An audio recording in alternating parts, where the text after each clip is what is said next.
जय हिंद दोस्तों, वंदे मातरम। स्वागत है आप सभी का आपके अपने YouTube चैनल में। सभी दोस्तों से एक बार बताना चाहूंगा कि ये क्लास हमारी आरआरबी एएलपी टेक्नीशियन की क्लास रहने वाली है मैथ की। पिछली क्लासेस हम जो कर रहे हैं आयतन वॉल्यूम अक्षीय त्रिमिति 3D के अंदर जो हमारा चल रहा है उसी में ही कंटिन्यू आज की क्लास हमारी रहने वाली है। ठीक है, पिछली क्लासेस जिसने अभी तक नहीं देखी है वो जल्दी से विजिट करके चैनल पे पिछली क्लासेस को देख लीजिए। ठीक है, तो आज की क्लास आपको बिल्कुल भी मिस नहीं करनी है। और एक चीज और मैं बता के चलता हूं कि हमारा जो टेक्नीशियन एएलपी मैथ की क्लास है वो आपकी 2 PM 5 PM आपकी डेली रहेगी आरपीएफ की क्लास। और आरपीएफ की क्लास के साथ साथ मैं एक बात और आपसे बताना चाहूंगा कि आरपीएफ की क्लास के साथ साथ हमारी यूपी पुलिस की क्लास सुबह 9 AM भी आपको डेली मिलेगी। ठीक है, क्लास नंबर 3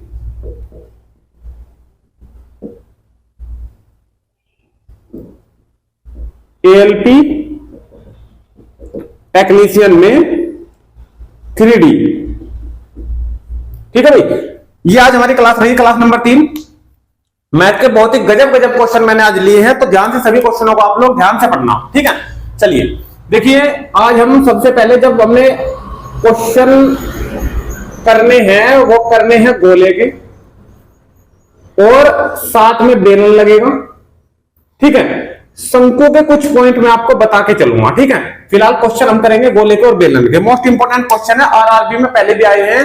ठीक है, रेलवे में सारे के सारे क्वेश्चन आए हुए हैं। सबसे पहले आप लोग देख लीजिए गोले के बारे में। ठीक है, अगर मैं ठोस गोले की आपसे बात करूं, ठीक है, ठोस गोला, ये ठोस हमारा गोला है। इसका अगर आपसे आयतन पूछा जाता है तो आयतन का फॉर्मूला आप सभी को पता होना चाहिए और याद होना चाहिए। जब क्वेश्चन करोगे तो याद भी ऑटोमेटिक हो जाएगा। ठीक है, आयतन का फॉर्मूला रहेगा 4/3 पाई आर की 3। ठीक है, जहां आर क्या है, आर है इसकी त्रिज्या। आर क्या है, आर क्या है इसकी, आर है इसकी रेडियस यानी कि इसकी त्रिज्या। ठीक है, उसके बाद इसके वक्र पृष्ठ की बात करता हूं, उसके बाद इसके वक्र पृष्ठ की बात करता हूं तो वक्र पृष्ठ आप सभी को पता है बाहरी हिस्सा, ये जिसका बाहरी हिस्सा है ये वाला चारों तरफ का। ठीक है, ये इसका वक्र पृष्ठ कहलाएगा। और वक्र पृष्ठ क्या होता है गोले का, 4 पाई आर स्क्वायर। क्या होता है, 4 पाई आर स्क्वायर। जो इसका वक्र पृष्ठ होता है वही इसका संपूर्ण पृष्ठ होगा, वही इसका संपूर्ण पृष्ठ होगा। ये चीज भी आपको विशेष करके ध्यान रखनी है, ये इंपॉर्टेंट बात है। गोले का जो वक्र पृष्ठ होता है वो इसका संपूर्ण पृष्ठ होता है। देखिए, मैंने आपको बेलन के बारे में समझाया था पहले क्वेश्चन। ये मान लो कि एक बेलन है, हमने बेलन के बारे में क्वेश्चन पढ़े थे। जब इसके वक्र पृष्ठ की बात आ रही थी 2 पाई आर एच की, जब इसके वक्र पृष्ठ की बात आ रही थी 2 पाई आर एच की, तो सिर्फ मैं बाहरी हिस्से की बात करता हूं इसकी, तो 2 पाई आर एच हमारा हो जाता है। यहां तक कोई दिक्कत है? ठीक है तक, ठीक है। लेकिन अगर संपूर्ण पृष्ठ की बात करता हूं ना, संपूर्ण पृष्ठ यानी कि वक्र पृष्ठ सिर्फ बाहर का हिस्सा, और जब संपूर्ण पृष्ठ की बात करूंगा तो ये दोनों के दोनों जिसमें गोल हिस्से हैं ये भी इंक्लूड हो जाएंगे। ठीक है, तो 2 pi r into h plus r पूरा का पूरा हमारा हो जाएगा। फिर ये तो एक बात समझने की है, ये भी देखो ये गोल हिस्सा है ना ऊपर का ये वाला, तो ये भी इसमें जुड़ जाता है पाई आर स्क्वायर और ये भी इसमें जुड़ जाता है पाई आर स्क्वायर। ठीक है, तो कुछ चीजें ऐसी है जब इसमें गोले में सिर्फ बाहरी हिस्सा, ये जो वक्र पृष्ठ है ना बस यही है, अंदर का कोई भी हिस्सा नहीं है, तो ये बाहर का हिस्सा है, ये इसका संपूर्ण पृष्ठ हो जाएगा और ये इसका वक्र पृष्ठ हो जाएगा। अलग अलग से इसमें कुछ भी नहीं दिया हुआ है। यहां तक बात क्लियर? ठीक है, शंकु के तरीके से भी मैं क्लियर कर दे रहा हूं आपसे बात। देखिए, मान ले कि ये शंकु है, अगर मैं बाहरी हिस्से की बात करूं तो सिर्फ इसका वक्र पृष्ठ आएगा जो होता है पाई आर एल। ठीक है, बताऊंगा शंकु के बारे में भी अलग से, सिर्फ अभी थोड़ा सा समझो। अगर वक्र पृष्ठ की बात करूं तो सिर्फ बाहर का हिस्सा आता है, बाहर का हिस्सा। ठीक है, और जब संपूर्ण पृष्ठ की बात आएगी तो उसमें ये भी इंक्लूड हो जाएगा, जो ये वर्ताकार होता है, जो ये वर्ताकार होता है तो ये भी इंक्लूड हो जाएगा। तो बात समझ में आई? संपूर्ण पृष्ठ में उसका संपूर्ण हिस्सा आएगा और वक्र पृष्ठ में उसका बाहरी हिस्सा आएगा। अब गोले में जो बाहरी हिस्सा है वही इसका अंदर सब कुछ यही है, बाहर का हिस्सा ही है, वक्र पृष्ठ में भी यही आएगा, संपूर्ण पृष्ठ में भी आएगा। मैं मानता हूं इसकी बात पूरी की पूरी आपके समझ में आ चुकी है। ठीक है, चलिए अब बात करते हैं हम बेलन की।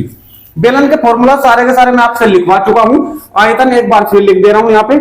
आयतन हमारा क्या होगा, पाई आर स्क्वायर एच। ठीक है, और वक्र पृष्ठ क्या होगा,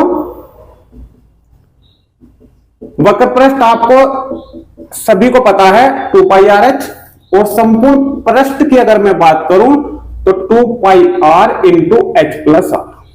यहां तक बात समझ में आई? ठीक है, संपूर्ण पृष्ठ अगर 2 पाई आर के अंदर गुणा करो तो क्या आएगा, देखिए 2 पाई आर की एच में होगी गुणा, तो आएगा 2 पाई आर एच और प्लस का निशान लगेगा, फिर 2 पाई आर की मल्टीप्लाई आर में होगी तो कितना आएगा 2 पाई आर स्क्वायर। तो पहले जो वक्र पृष्ठ था वो ये था, ये है वक्र पृष्ठ, ठीक है। इसमें क्या जुड़ा है, 2 पाई आर स्क्वायर जुड़ा है। वो क्यों जुड़ा है, देखो बेलन का मैंने आपको पहले ही बताया था कि उसका ऊपर का हिस्सा भी संपूर्ण पृष्ठ में आ जाएगा और नीचे का हिस्सा भी संपूर्ण पृष्ठ में आ जाएगा। तो एक हिस्सा तो ये पाई आर स्क्वायर, तो ये एक हिस्सा नीचे का पूरा गोलाकार पाई आर स्क्वायर, ये तो पाई आर स्क्वायर कितना आएगा 2 पाई आर स्क्वायर, ये आ जाएगा हमारा संपूर्ण पृष्ठ के अंदर। बात ये बात समझ में आई या फिर नहीं आई, क्लियर है यहां तक बात, क्लियर भाई, ठीक है।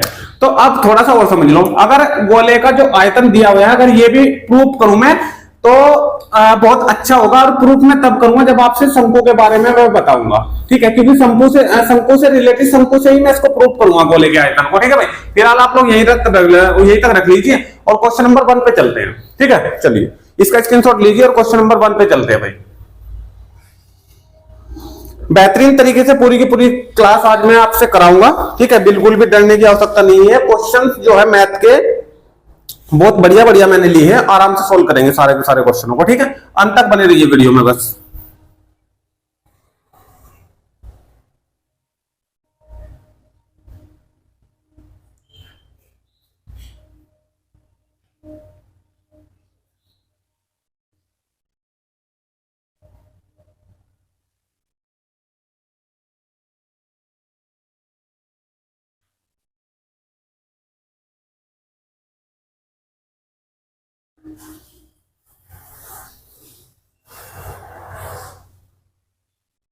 आगे क्वेश्चन नंबर 1 देखिए भाई। क्वेश्चन नंबर 1 सबसे पहला जो क्वेश्चन दिया गया है इसमें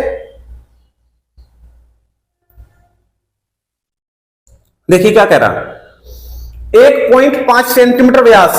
क्वेश्चन नंबर 1 आराम से पढ़िए सारे के सारे क्वेश्चन। 1.5 सेंटीमीटर व्यास है और 0.2 सेंटीमीटर मोटाई के कितने सिक्के पिघलाए जाएं जिससे एक ऐसा ठोस बेलन प्राप्त किया जा सके जिसका व्यास 4.5 सेंटीमीटर तथा ऊंचाई 10 सेंटीमीटर हो, ठीक है। तो सबसे पहले लिख लीजिए जो चीज दी हुई है। 1.5 सेंटीमीटर व्यास है तो त्रिज्या होगी 1.5/2, आपको पता है कि व्यास की आधी होगी त्रिज्या। 0.2 सेंटीमीटर मोटाई है, मोटाई ही इसकी ऊंचाई होगी, आप सभी को यह चीज पता होनी चाहिए। 0.2 सेंटीमीटर दी हुई है, ये भी सेंटीमीटर है, ठीक है। देखिए मैं आपको थोड़ी चीज ये बता दूं, मान लो कि 1 रुपया है, ठीक है, मान लो कि 1 रुपया है, ये है, ठीक है। तो इसकी जो मोटाई होगी ना, अगर आप उसे हाथ में लेके ऐसे देखते हो तो ये जो होती है ना उसकी ये वाली इसकी मोटाई होती है, ठीक है, ये उसकी मोटाई होती है। तो 1.5 सेंटीमीटर व्यास और 0.2 सेंटीमीटर मोटाई, जो उसकी मोटाई होगी ना भाई, जो उसकी मोटाई होगी ना सिक्के की, वही तो उसकी ऊंचाई होगी, वही तो उसकी ऊंचाई होगी। ये बात आप लोग समझिए बात को। तो जो उस सिक्के की जो उसकी मोटाई होगी ना वही उसकी ऊंचाई होगी, ठीक है। तो h कितना होगा हमारे पास 0.2 सेंटीमीटर, ठीक है। मोटाई के कितने सिक्के पिघलाए जाए, ये कह रहा कि ये इस इतने जिसकी त्रिज्या इतनी और ऊंचाई इतनी त्रिज्या और इतनी ऊंचाई के कितने सिक्के पिघलाए जाए जिससे एक ऐसा ठोस बेलन प्राप्त किया जा सके। ये कह रहा है इस प्रकार के कितने ठोस बेलन पिघलाए जाए, ये कह रहा कि कितने, जिससे एक बड़ा बेलन प्राप्त किया जा सके, जिससे एक बड़ा बेलन प्राप्त किया जा सके जिसका व्यास 0.5 सेंटीमीटर व्यास यानी कि त्रिज्या 0.5/2 इतने सेंटीमीटर कह रहा कि इसकी त्रिज्या हो और जो इसकी ऊंचाई है वो 10 सेंटीमीटर हो, जिसकी हाइट है वो कितनी हो 10 सेंटीमीटर इसकी हाइट हो, क्या हो 10 सेंटीमीटर इसकी हाइट हो। बताइए आदत समझ में आई है नहीं है ये बात, ठीक है तक, ठीक है। कितने पिघलाए जाए, संख्या पूछ ली है, बेलनों की संख्या पूछ ली, मैंने आपको पहले बताया था एक फॉर्मूला, चाहे तो आपसे पत्थरों की संख्या पूछी जाए, टाइलों की संख्या पूछी जाए या फिर बेलनों की संख्या, किसी की भी संख्या अगर आपसे पूछी जाती है तो आप लोग फॉर्मूला एक ही यूज करोगे जो मैंने आपसे बताया था। क्या है, अगर संख्या अगर आपसे पूछता है तो आप लगाओगे बड़े भाग का आयतन बटे छोटे भाग का आयतन, ठीक है। बड़ा भाग क्या है, जो ये बेलन बनाया जा रहा है ये बड़ा भाग है, क्योंकि देखो हाइट भी 10 है और इसकी जो त्रिज्या है वो 4.5/2 है, ठीक है। और ये है छोटे, ये है छोटा हिस्सा, ठीक है। तो इस छोटे हिस्से से ये बड़ा हिस्सा बनाना है, तो बड़ा हिस्सा ही है, तो बड़े भाग का आयतन आएगा ऊपर। जब हमें संख्या निकालनी है तो बड़े भाग का आयतन, यानी कि इस बेलन का आयतन क्या हो, अभी मैंने लिखवाया था पाई आर स्क्वायर एच। ठीक है, पाई आर स्क्वायर एच। ये भी बेलनी है, ये भी तो बेलनी आकार के दिए थे भाई। एक जो रुपया होगा, देखियो इसकी जो मोटाई है बहुत छोटी दी है, 0.2 सेंटीमीटर। ठीक है, तो ये भी पाई आर स्क्वायर ही होगा। ठीक है, क्योंकि ये भी बेलन के आकार का ही है, ये भी पाई आर स्क्वायर एच होगा। तो बड़े भाग का आयतन पाई आर स्क्वायर एच ऊपर और छोटे भाग का आयतन पाई आर स्क्वायर नीचे। पाई से हमारा पाई कट जाएगा। ठीक है, सिर्फ आर और एच अलग अलग रहेगी। आर स्क्वायर देखो, आर इसकी कितनी है, 4/5, 4/5 बाई 2, यही तो है। और 2 बार उसने कहा है तो हम 2 बार लिख देंगे, 4.5 बाई 2। ठीक है, उसके बाद एच कहा है, एच कितनी लिखा देंगे, 10। ठीक है, ये हमारी ऊपर वाले की हो गई। अब नीचे वाले की बात करते हैं। नीचे का है ये भी आर स्क्वायर एच है, तो आर स्क्वायर का मतलब ये बाई 2 ऊपर आ जाएगा। ठीक है, एक बार फिर ये ही बाई 2 चले जाएगा ऊपर, और साथ में एच लगेगा। एच कितनी है, 0.2। बताइए यहां तक बात समझ में आई या फिर नहीं आई? क्लियर है यहां तक बात? सिर्फ हमने क्या करा है कि बड़े भाग का आयतन बटे छोटे भाग का आयतन लगाया है। ठीक है, कैंसिल कराओ इन सभी को, जो जो कैंसिल हो रहा है। देखो, ये पॉइंट से ये पॉइंट कैंसिल, इस पॉइंट से ये पॉइंट हमारी कैंसिल। ठीक है तक? ठीक है, ये पॉइंट हटाओ, ऊपर एक 0 लग जाएगी, 20 हो जाएगा। ठीक है, कैंसिल करा दो। देखो 2 से 2 कैंसिल, 15 या 45, 3। ठीक है तक?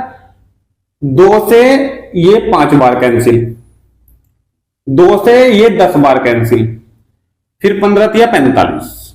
नीचे क्या बचा, कुछ भी नहीं बचा। ऊपर क्या बचा, 10, 5, 3 और 3। ठीक है, 3 या 9, 9 5 45, और 45 की 10 में मल्टीप्लाई करेंगे तो 450। तो कितने बेलन बनेंगे, 450। अगर ये बेलन बनाए जा, ये छोटे छोटे बेलन है जो जिसकी त्रिज्या इतनी, ऊंचाई इतनी, अगर इस प्रकार के 450 बेलन इधर में रखो और उन्हें इकट्ठा करके पिघला दो, तो फिर इतनी थिकनेस का, यानी कि इतनी उसकी ऊंचाई होगी और इतनी इसकी त्रिज्या होगी, तो बनेगा बेलन। अगर हम 450 को पिघलाए, अगर हम 450 को पिघलाए, बताइए बात समझ में आई या नहीं आई? कुल मिलाकर पूरे क्वेश्चन में काम ये करा है कि बड़े भाग का आयतन बटे छोटे भाग का आयतन। हो चुका? हो चुका, तो भाई नेक्स्ट क्वेश्चन में चलते हैं फिर।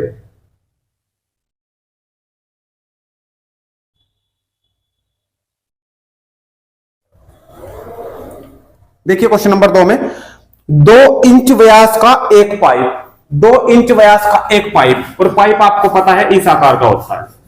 ठीक है भाई, इस आकार का हमारा पाइप होता है। ठीक है भाई, इसकी जो व्यास दे दिया ना, इसका जो व्यास दिया है वो कितना दिया है, व्यास दिया है इसका 2 इंच। तो त्रिज्या कितनी हो जाएगी, आधी, 2 की आधी, 2 से भाग कर देंगे तो यानी कि 1 इंच, 2 की आधी यानी कि 1 इंच। ठीक है, ये त्रिज्या हो गई इस पाइप की। एक पाइप को 1 घंटे में पूरा भर देता है, एक पाइप को 1 घंटे में पूरा भर रहा है, ये वाला पाइप 1 घंटे में, यानी कि 60 मिनट में। ठीक है तक? ठीक है, अब आगे कह रहा है कि एक दूसरा पाइप जिसका व्यास 4 इंच, एक दूसरा पाइप है, ये बड़ा है इससे। ठीक है, ये भी पाइप ही है, इसका व्यास 4 इंच है, तो त्रिज्या कितनी हो जाएगी, वही आधी, 4/2 यानी कि 2 इंच। यहां तक कोई दिक्कत? ठीक है, कह रहा है कि ये टंकी को भरने में कितना समय लेगा, ये टंकी को भरने में कितना समय लेगा। तो बच्चे गलती क्या करते हैं इसमें, गलती ये करते हैं कि इसकी जो त्रिज्या है वो 1 इंच है, इसकी जो त्रिज्या है वो 2 इंच है, ये भाई 60 मिनट ले रहा, ये थोड़ा बड़ा है, इससे दुगना है, तो इसका मतलब ये आधा समय ले लेगा, आधा घंटा भरा आंसर आ जाएगा, यानी कि 30 मिनट। ये गलती आपने नहीं करनी है। सबसे पहले इसका आयतन निकालना है पाइप नंबर 1 का। ठीक है, ये बेलन के आकार का, तो इसका बेलन का आकार है जब, तो बेलन का आयतन लगाइए इसमें पहले वाले पाइप में। ठीक है, फर्स्ट वाले पाइप की बात करेंगे, पाई आर स्क्वायर एच, इसका आयतन। ठीक है भाई, जितना इसका आयतन होगा उतने तो पानी बाहर निकाल लेगा ना ये। ठीक है, तो सबसे पहले इसका आयतन निकाल लो, पाई आर है मेरे पास 1 का स्क्वायर, और गुना एच मेरे पास है नहीं, यानी कि ये आगे निकल गया आयतन इसका पाई एच। कितना आया पहले वाले पाइप का, पाई एच। दूसरे का भी निकाल लो, फॉर्मूला यही लगेगा क्योंकि ये भी बेलन के आकार का है, pi r square h. Pi r square, r का इंच कितना है 2, और एच हमें नहीं पता, 2 का स्क्वायर करेंगे तो 4, पाई एच। कितनी आई है? 4 पाई एच। तो ये कितना पानी निकाल रहा है? इसकी धारिता कितनी आ रही है? इसकी धारिता, इसकी पाई एच है, इसकी 4 पाई एच है, इसकी मतलब 4 गुनी है, यानी कि ये जो पानी निकाल लेगा ये 4 गुना पानी बाहर निकाल लेगा। ठीक है, अब मुझे एक बात बताओ, इसे 60 मिनट लग रही थी, इसे 60 मिनट लग रही थी, इसे 60 मिनट लग रही थी। ठीक है, अब ये जो पानी है ये 4 गुना पानी निकाल रहा है, तो इसे कितनी लगेगी? 15 मिनट खाली। ये 4 गुना समय नहीं लेगा फिर ऊपर वाला। जब ये 4 गुना पानी निकाल रहा है, आप सभी को पता है, तो 4 गुनी कम मिनट भी तो लेगा।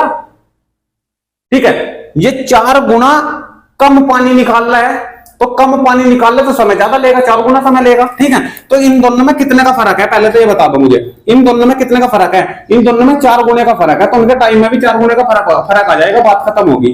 ठीक है, ये अगर 60 है तो 15 मिनट। ठीक है, ये 4 गुना इसका। बताओ बात समझ में आई या नहीं आई? ठीक है, क्योंकि ये 4 गुना पानी अधिक निकालना है। कोई दिक्कत? ये क्वेश्चन रेलवे में आया हुआ क्वेश्चन है, मोस्ट इंपोर्टेंट क्वेश्चन है। ठीक है, ठीक है बच्चों, स्क्रीनशॉट ले लो, फिर क्वेश्चन नंबर 3 पे चलते हैं। जल्दी से स्क्रीनशॉट लो भाई।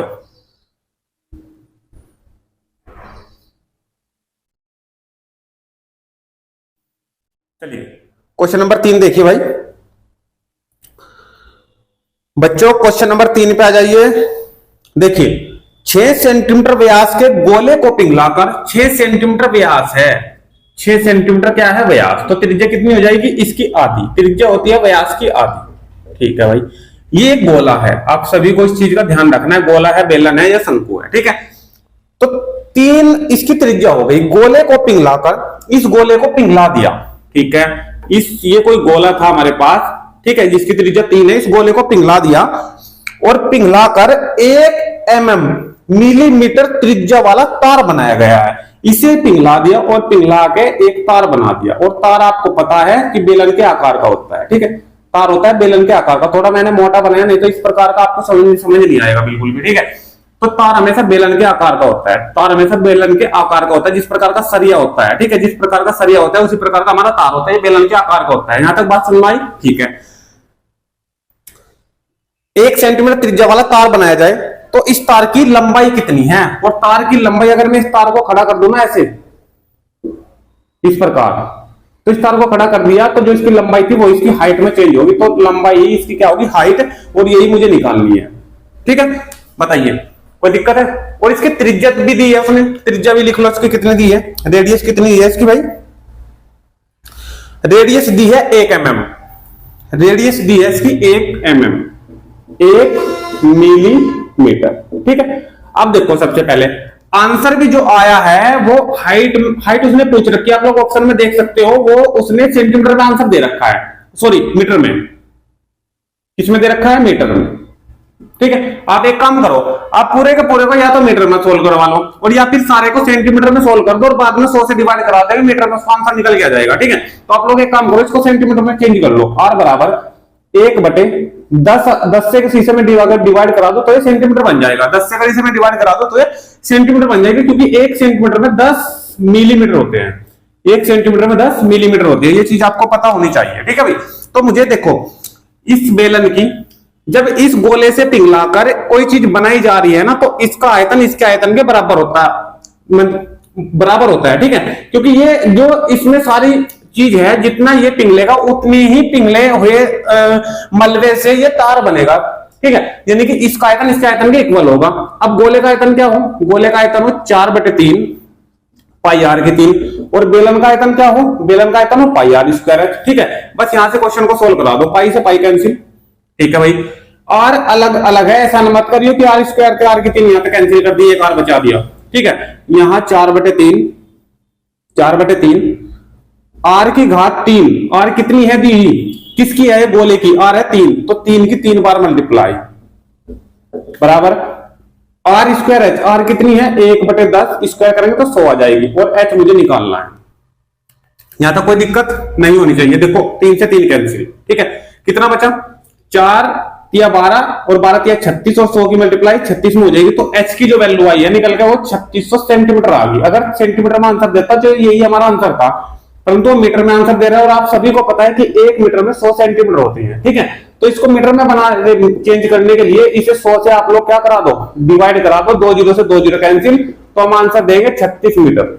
36 मीटर। अब ये मीटर में चेंज हो चुका। बताइए समझ में आई बात या नहीं आई? ठीक है। अगर किसी चीज पे, एक चीज बिल्कुल अपने दिमाग में रख लो, अगर किसी चीज पे कोई चीज बनेगी पिघलाकर, अगर किसी चीज पे कोई चीज बनेगी पिघलाकर, तो उसका आयतन उसके आयतन के इक्वल होगा। क्लियर है? ठीक है, स्क्रीनशॉट ले लीजिए। क्वेश्चन देखिए, क्वेश्चन नंबर 4 देखिए साथियों। क्वेश्चन नंबर 4 क्या कह रहा है? 1 सेंटीमीटर, 2 सेंटीमीटर और 3 सेंटीमीटर त्रिज्या की 3 गोलाकार गेंदों का पिघलाकर। देखो, एक गेंद तो ये थी जिसकी त्रिज्या थी 1 सेंटीमीटर, ठीक है। एक और गेंद है थोड़ी सी इससे बड़ी है, उसकी त्रिज्या 2 सेंटीमीटर है। एक और गेंद है जो इससे थोड़ी सी और बड़ी है, उसकी त्रिज्या है 3 सेंटीमीटर। तीनों को पिघला दिया, तीनों को पिघला दिया, पिघला दिया, तीनों को एक जगह इकट्ठी होगी, ठीक है। अब तीनों को पिघलाकर एक नई गेंद बनाई गई है। तो आप सभी को पता है जब तीनों को तीनों पिघलेंगे और इससे एक गेंद बनेगी तो इन सबसे वो बड़ी गेंद बनेगी। इनको पिघलाकर ये एक बड़ी गेंद बना दी, ठीक है भाई।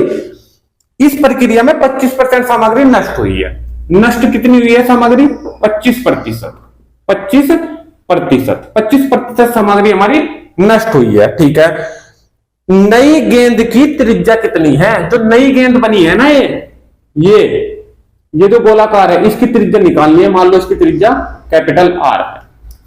मैंने बराबर क्यों रखा? आप सभी को पता है, मैंने ये चीज 2 बार बता दी है।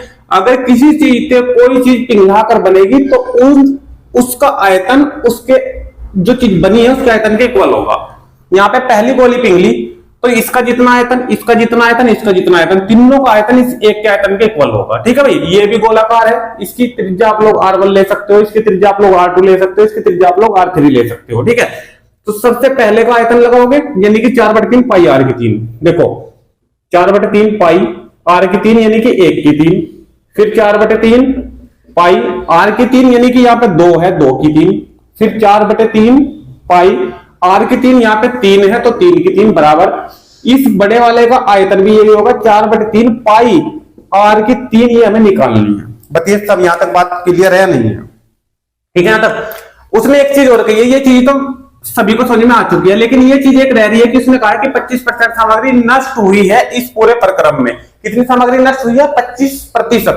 तो एक बात बताओ, जो 25%, अभी तो ये 100% है, अभी तो ये मैंने 100% लिया है ना। अभी का जो है ये खेल, अभी ये 100% है पूरा का पूरा।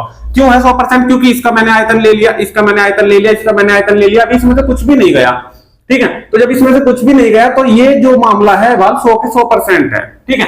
लेकिन एक चीज समझो, जब 25% सामग्री नष्ट होगी तो ये जो चीज बनी है ये तो सिर्फ 75% में बनी है भाई। 100% थी ये पूरी की पूरी, 100% में 25% तो गई, तो 100 में 25 भागी। जो ये नई गोली बनी है ना, नई गोली बनी है, ये तो 75% की ही बनी है। यहां तक बात क्लियर है? जब ये 75% की बनी है और ये अपने आप में अभी 100% है, तो ऐसा काम करो कि दोनों साइड इक्वल हो जाए, ठीक है। तो ये पूरा का पूरा जब 100% है ना, इसे सोल्व करने के बाद, इसे सोल्व करने के बाद, इसे सोल्व करने के बाद इसे भी आप लोग 75% बनाए, इसे भी 75% बनाए। बताइए कैसे बनाओगे? क्योंकि 25% सामग्री हमारी नष्ट हुई है, जो नष्ट हुई है उससे हमें कोई मतलब नहीं है, तो हमें सिर्फ ये सामग्री इधर चाहिए 75%। क्या चाहिए? 75%, ठीक है। तो इस पूरे का हम 75% निकाल लेंगे और उधर तो ऑटोमेटिक ही 75% हमारा है, उधर तो हमारा ऑटोमेटिक ही 75% से ये बड़ी गोली बनेगी, क्योंकि जो सामग्री नष्ट हुई है वो इसमें थोड़ी मिली है। या तक बात समझ में आई? ठीक है। अब देखो, सबसे पहले मैं ऊपर एक चीज और क्लियर कर दूं, ये पाई पाई पाई, इन तीनों में से पाई कॉमन लेगा, ये बाहर वाले पाई से मैं पाई कैंसिल कर दूंगा, और 4/3 4/3 4/3 से ये 4/3 भी कैंसिल कर दूंगा। सिर्फ यहाँ पे क्या बचा? एक का घन 1 ही बचेगा, प्लस 2 का घन 8 बचेगा, और 3 का घन यहाँ पे 27 आ जाएगा, और तीनों को जब मैं जोड़ दूंगा तो ये 36 मिलेगा। बोलो बात समझ में आई या नहीं आई? 27 और 1 28 और 8 36, 36 का 75% निकाल लेंगे और बराबर में R की 3। यहां तक कोई दिक्कत है? तो 36 का 75% निकाल लो बराबर R की 3, ठीक है। 25 किया 75, 25 चौका 100 और 9 चौक 36, 9 के 27, तो R की 3 बराबर कितना आया? r की 3 बराबर आया 27 और आपको पता है कि 27 का घनमूल कितना होगा 3, तो हम आंसर दे सकते हैं 3 सेंटीमीटर इसकी त्रिज्या होगी जो एक बड़ी गोली बनाई गई थी। बताइए बात समझ में आई या नहीं आई? क्लियर है? ठीक है, देखो ये पूरी की पूरी एक बार थोड़ा सा वो समझ लो, ये 1 है, ये 2 है, 3 है, ये अभी गोलियां बिल्कुल जैसी दी गई थी ऐसी है। ठीक है, तो ये इधर का तो 100% है ना पूरा का पूरा। ठीक है, उसने कहा है इसमें से जब इसे इन तीनों से मैं बड़ी गोली बना रहा था ना, तो 25% सामग्री नष्ट हुई है। 25% सामग्री नष्ट हुई है, तो जो नष्ट होगी उससे थोड़ी ये बड़ी वाली गेंद बनेगी, ये तो 75 की बनेगी फिर। तो जब ये 75 की बनी है ना, तो फिर ये जो 100% था ना, इसे भी 75 कर लो। 100% ये पूरा का पूरा था, इसको 75% कर लो। ठीक है, और बराबर में तुम्हारा जो चीज बनी है वो 75% की ऑटोमेटिक है पहले से। ठीक है, स्क्रीनशॉट ले लो और नेक्स्ट क्वेश्चन पे चलते हैं दोस्तों। ठीक है, स्क्रीनशॉट ले लो बहुत जल्दी से।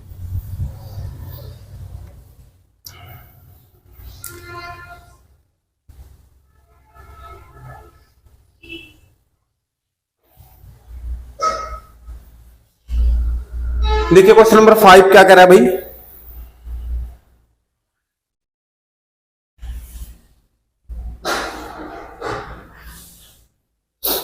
एक घन, देखिए एक घन, एक तो है घन, एक घन तथा एक गोला,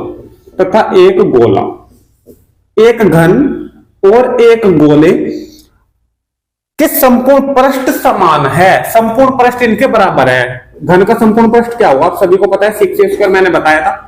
और गोले का संपूर्ण पृष्ठ क्या हो? जो गोले का वक्र पृष्ठ हो वही गोले का संपूर्ण पृष्ठ हो। और तो गोले का वक्र पृष्ठ क्या हो? वक्र पृष्ठ मैंने आपको बताया था कि गोले का वक्र पृष्ठ हो πr², तो यही इसका वक्र पृष्ठ होगा, यही संपूर्ण पृष्ठ होगा। तो πr², ये कह रहा है कि ये दोनों के दोनों इक्वल है। यहां तक कोई दिक्कत है? ठीक है, उसने क्या कहा है? इनके आयतनों का अनुपात क्या है? किनके आयतनों का? गोले के और घन। स्टार्टिंग में घन का नाम आया तो घन का आयतन और गोले के आयतनों का क्या अनुपात है? घन का आयतन क्या हो? 1/3 और गोले का आयतन क्या हो? 4/3 πr²। 4/3 πr²। इन दोनों का अनुपात बताना है। बताइए बात समझ में आई? यहां तक नहीं आई? क्लियर यहां तक? देखिए अब कैसे सोल्व करेंगे क्वेश्चन को। सबसे पहले आप लोग एक काम करो, a²/r² का मान निकाल लो। यहां से a²/r² का, r² को इसके बटे में लाओ तो a²/r² और 4π के बटे में चले जाएगा 6। ठीक है, 2 से कैंसिल हो रहे हैं दोनों, 2 दूनी 4 और 2 तिया 6, यानी कि 2π/3। ठीक है, अगर निकालना चाहो तो ये a²/r² है, दोनों पे स्क्वायर भी लग सकता है। यानी कि कैसे? a/r, दोनों पे स्क्वायर लगा दो, कोई दिक्कत तो नहीं। बराबर में है कितना? 2π/3। निकालना चाहो यहां से तो a/r भी निकाल सको। a/r कितनी आ जाएगी भाई? ये स्क्वायर तो इधर लग जाएगा अंडर रूट में कितना, यानी कि 2π/3। अलग अलग अंडर रूट लगा सकते हो, √2π और √3, कोई दिक्कत नहीं है। यहां तक कोई दिक्कत? ठीक है यहां तक? चलिए, तो ये तो मुझे मिल चुका है। ठीक है, अब देखते हैं हमें निकालना क्या है। घन का आयतन यानी कि 1/3, ठीक है, बटे लगा दूं, बटे भी तो अनुपाती होगा। ये 4/3 πr², यानी कि गोले के आयतन, इन दोनों का अनुपात निकालना है। ये बटे का 3 है, क्या मैं इसे ऊपर लिख दूं क्योंकि तीसरा बटा ऊपर चले जाएगा। ठीक है भाई, तो ये 4π3 और 3 चले जाएगा ऊपर। यहां तक ठीक है? ठीक है, अब आपको एक दिखाई दे रहा होगा a/3/r², a/3/r² है, तो इसको एक अलग कर लो आप लोग। ठीक है, a/r और इस पूरे की क्या मैं 3 लगा सकता हूं? बिल्कुल सर लगा सकते हो। कितना बचा? 3/4π अलग बचा, इसे अलग लिख लो, 3/4π। ठीक है, अब आपको पता है कि a/r का मान मेरे पास है, कितना है a/r की वैल्यू? चाहे तो ये रख लो, चाहे रख लो, कोई दिक्कत नहीं है। ठीक है, ये रख लो, आसान हो जाएगा। 3 बार गुना, देखो a/r की वैल्यू पूरी कितनी है? a/r की ये है √2π और बटे √3 इसका घन और गुना में 3/4π। यहां तक कोई दिक्कत है? ठीक है, यहां तक समझ में आया है पूरा का पूरा क्वेश्चन? देखिए अब इसकी 3 बार मल्टीप्लाई कराओगे, यानी कि √2π √2π। ठीक है, तो √2π और √2π देखो समझ लो एक बार, √2π गुना √2π और गुना √2π। अंडर रूट के अंडर रूट में अगर मैं गुणा करूं तो वही संख्या ऑटोमेटिक निकल के आ जाती है। यानी कि अगर मैं यहां मल्टीप्लाई करूं ना अंडर रूट 2 की, अंडर रूट 2 में अगर मल्टीप्लाई करूं तो मुझे 2 मिलता है, ठीक है। तो अंडर रूट 2 पाई के अंडर रूट 2 पाई में मल्टीप्लाई करेंगे तो मुझे 2 पाई मिलेगा। क्या मिलेगा? 2 पाई। और अंडर रूट में क्या बच जाएगा? अंडर रूट 2 पाई, ऐसे ही, ठीक है। तो मैं लिख सकता हूं कि 2 पाई अंडर रूट 2 पाई। ऐसे ही under root 3 under root 3 under root 3, 2 under root 3 की गुना 3 आ जाएगी और एक अंडर रूट ऐसे ही हो जाएगा। मल्टीप्लाई में जो बचा वो लिख दो, 3/4 पाई, ठीक है भाई। जो कटिंग हो रही है उसे कटिंग करा दो। कटिंग क्या हो रही है? देखो, पाई से पाई कैंसिल हो जा रहा, 2 दूनी 4, 1 3 से 3, क्या बचा?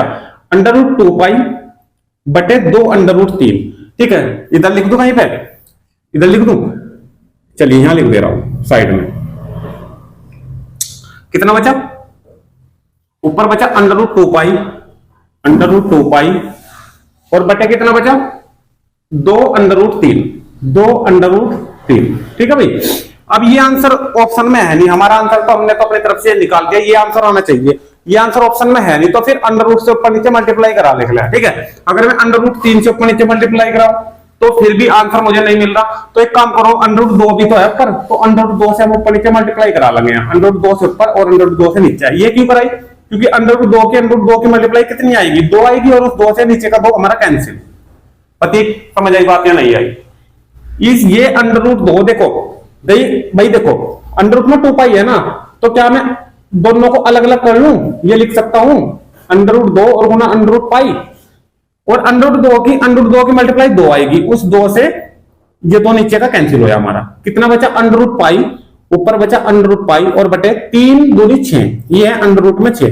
तो अब ये ऑप्शन आपको मिलेगा अंडर रूट पाई और अनुपात अंडर रूट 6, ठीक है। इसलिए ये इंपॉर्टेंट क्वेश्चन है, क्योंकि यहां से आगे बच्चों को सोल्व करने में बहुत ज्यादा दिक्कत होगी, और ये मान भी निकालने एक बहुत बड़ी बात है, ठीक है।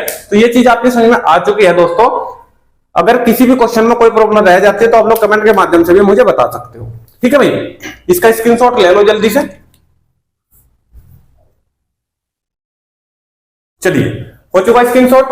तो भाई एएलपी टेक्नीशियन की क्लास हमारी एक ही रहेगी, क्योंकि जब तक सेम चलेगा मैटर, कुछ चैप्टर हमारे सेम है। तो एएलपी टेक्नीशियन की क्लास हमारी 2 PM और 9 AM सुबह यूपी पुलिस की, और उसी के साथ साथ शाम को 5 PM पे आपको आरपीएफ की क्लास प्रोवाइड कराई जा रही है। आप लोग डिस्क्रिप्शन में जाके टाइम टेबल आप लोग चेक कर सकते हो, ठीक है। तो ये आज की क्लास में भाई क्वेश्चन नंबर 5 तक ही मैं रखूंगा। मैं जानता हूं भाई आज के क्वेश्चन थोड़े कम लिए गए हैं, कुछ फॉर्मूलाज मैंने स्टार्टिंग में बताए हैं, ठीक है। तो आज के क्वेश्चन किसी वजह से कम लिए गए हैं, ठीक है। नेक्स्ट की जो हमारी क्लास आएगी, यानी कल जो हमारी क्लास आने वाली है, तो उसमें पूरा का पूरा चैप्टर हमारा 3D बिल्कुल फिनिश कर दूंगा मैं भाई। किसी प्रकार की कोई आपको घबराने वाली बात नहीं है, ठीक है। और उसके बाद फिर हम नेक्स्ट चैप्टर की शुरुआत करेंगे, ठीक है दोस्तों। तो भाई आज की क्लास हम करते हैं यहीं पर खत्म, ठीक है। तो आप सभी दोस्तों का लास्ट तक वीडियो में बने रहने के लिए बहुत बहुत धन्यवाद।